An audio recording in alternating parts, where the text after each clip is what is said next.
when they asked Carl Jung, who was quite a spiritual psychologist, they asked, "Do you believe in God?" He said, "No, I don't believe, I know." That's quite a statement.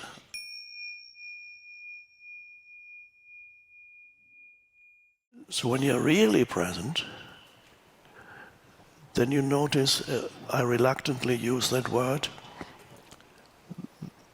that presence is sacred. There is a sacred presence that pervades this world.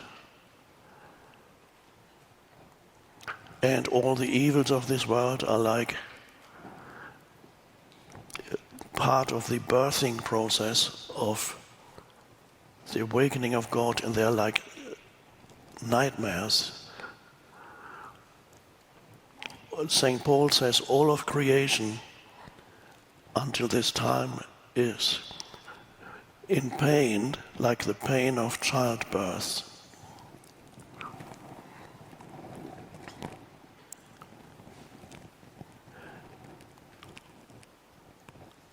I will read to you how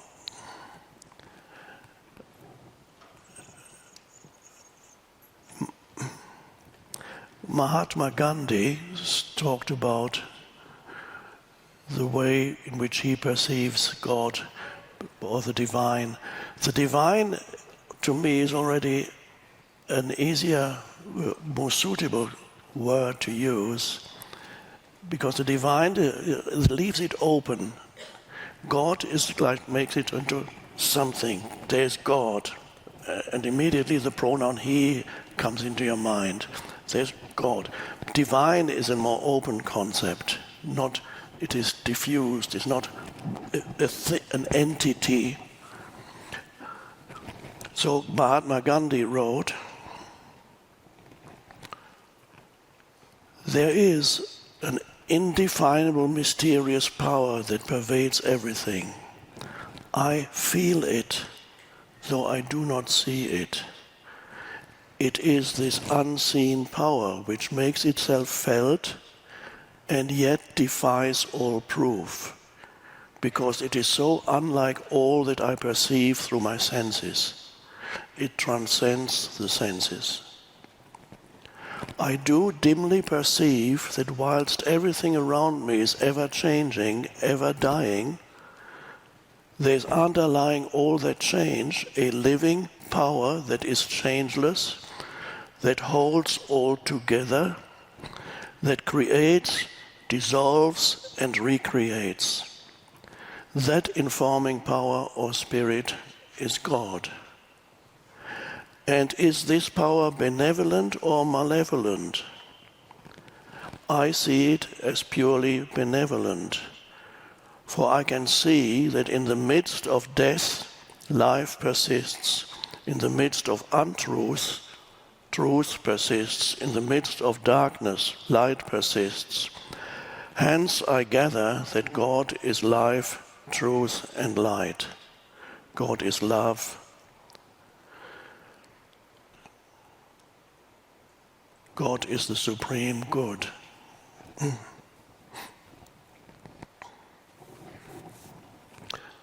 Now he said,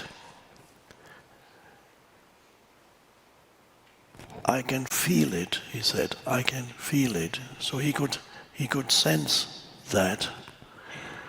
And it's an interesting thing when Albert Einstein, a scientist, was asked about his religious beliefs or God.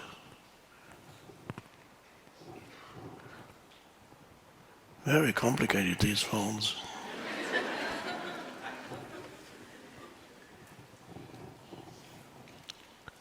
He said, he described it as the scientist's religious feeling, but was really talking about his religious feeling, because most scientists probably don't have that religious feeling that he has.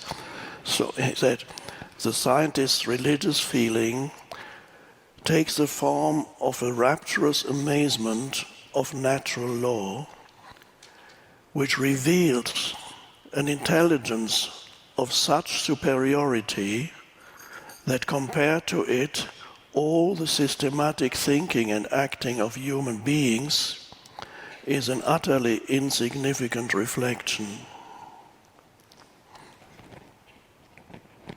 An intelligence of such superiority that all the systematic thinking of and acting of human beings is an utterly insignificant reflection. So there's certainly, many scientists have a big ego and they cannot admit that they don't understand the universe because their ego cannot admit that they don't know. The ego can't say, I don't know. That's very hard for the ego to say. It must, I know.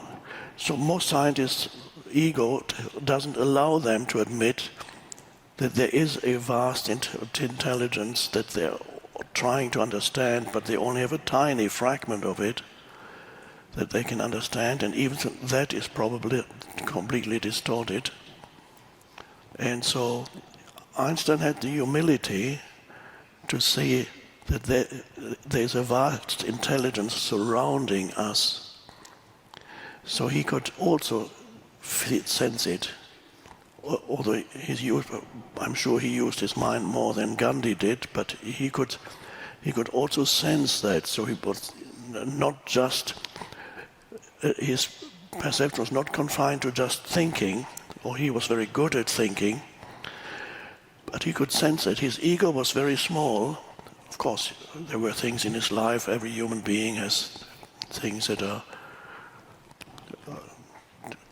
difficult, but he was quite a humble person, and this is a very important part of it, because that enabled him to be open to that realization or that feeling or sensing of, as Emerson said, Ralph Waldo Emerson said, we lie in the lap of immense intelligence. We lie in the lap of immense intelligence. And this is something that you cannot figure it out by using your conceptual mind. It is something that you can only sense when you let go for a little while of their conceptual mind, become present, and then begin to sense, begin to know that which can only be known through presence but not through conceptualization. And so this is, we can return to God, but deepen our understanding, and we can, instead of being trapped in a childlike conception of God as the big father, we can deepen that, and then